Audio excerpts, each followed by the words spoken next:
उत्कर्ष कार्यक्रम को आपण मानक स्वागत। आज आम आलोचना करिबा कार्यपत्रिका 17 कहानी पढ़ी तल प्रश्न गुड़िकर उत्तर दियो। पिला माने एठी तले गोटे कहानी देइचे, से कहानी टिको आमे पढ़िबा आउ ताको बुझिबा।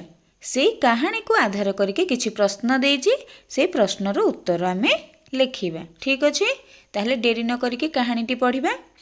बिराड़ीर तीनिटी छुआ थिला, गोटिए कला, गोटिए माटिया और आउ गोटिए धला। तीन जण जाक एक मूसा देखि ता पछरे धाइले। मूसा एक अट्टा डबा भितर को डेई पड़िला। ता पछरे तीनिटी जाक बिराड़ी छुआ अट्टा डबा भितर को डेई पड़िले।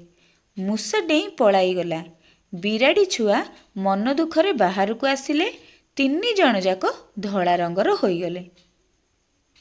तो पिला माने मु आशा करछि तमने स्टोरीटी बुझी पारिथिबो। एबे एई कहानी को आधार करके प्रश्न गुडी को आलोचना करिबा। तो प्रथम प्रश्नटी हैला, बिराड़ी छुआंक रंग केमिति थिला? ना गोटे बिराड़ी छुआर रंग कला, गोटे माटिया और आउ गोटे धला रंगर थिला। द्वितीय प्रश्न, सेमाने काहाकू धरिबाकू धाइले? सेमाने एक मूसा को धरिबाकू धाइले। एबे करिबा तृतीय प्रश्न, तीन बिराड़ी छुआंक रंग धला होईगला किपरि?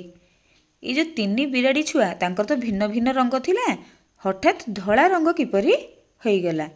ना मूसा को धरिबा पई तीनिटी जाक बिराड़ी छुआ अट्टा डबा भितर को डेई पड़िले, फलरे सेमानंक रंग धला होईगला। तो यार जहाँ प्रश्न थिला आमे आलोचना करिदेले। आई होप ए भिडियोटी तुमे माने बुझी पारिथिबो।